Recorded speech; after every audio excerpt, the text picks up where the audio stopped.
నా డైలాగ్ నువ్వు అనిస్తావు నాకు ఇందాక నేషనల్ క్రష్, నా క్రష్ కూడా అందుకని నేను ఆ మాట అనను కానీ అనుకుంటాను అంతే, పైకి మాత్రం నేను అనను. సరే అమ్మా, ఫెంటాస్టిక్ అమ్మా నువ్వు. అండ్ ఇప్పుడు కదా తన ఫస్ట్ సినిమా హీరోయిన్గా వచ్చినప్పుడు ఆ సినిమాకి ఇలాగే నేను గెస్ట్గా వచ్చాను.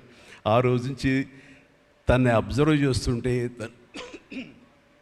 నటనా పరంగా కానివ్వండి, తన ఇమేజ్ పరంగా కానివ్వండి, day by day film after film ఎక్కడికో వెళ్ళిపోయింది.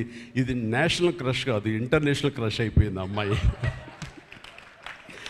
అండ్ గాడ్ బ్లెస్ యూ అమ్మా. నువ్వు ఎంత బాగా పెర్ఫామ్ చేస్తావంటే నేను చూస్తుంటే నీ కళ్ళు తప్ప ఇంకేమైనా అట్రాక్ట్ చేసుకోవు, కళ్ళు ఒకలా చూస్తుంటావు నేను. అండ్ ఆ కళ్ళతో ఏమి పలికిస్తుంది ఎక్స్ప్రెషన్ అంటే ఇంకా అంత ఇంత కాదు. అండ్ ఈ సినిమాలో ఎంత నిడివి ఉంది, ఎంత లెంగ్త్ ఉంది క్యారెక్టర్ అనే దానికంటే ఎంత ఇంటెన్సిటీ ఉంది అంటే అందులో మాత్రం చూపించగలిగింది ప్రతిదీ. ముఖ్యంగా బిడ్డను హోల్డ్ చేసినప్పుడు ఆవిడ ఒక కన్న తల్లిలాగా, ఒక అమాయకంగా ఒక ప్రియుణ్ణి మోసపోయినప్పుడు వాడి వల్ల ఎక్కేసినప్పుడు నాకు చూడాలందులో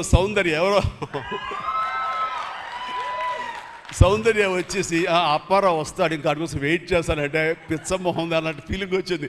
అంత అమాయకురాలాగా ఉంది. అది మళ్ళీ ఇందులో కనిపించింది నాకు, ఆ సౌందర్య కనిపించింది ఆ క్యారెక్టర్ చేయటంలో. You done fantastic job. ఆ తర్వాత సీరియస్నెస్గా పెంచుకుంటూ, ఆ తర్వాత దేవాకి సపోర్ట్గా ఉంటూ అండ్ దేవాన్ని ఓన్ చేసుకుంటూ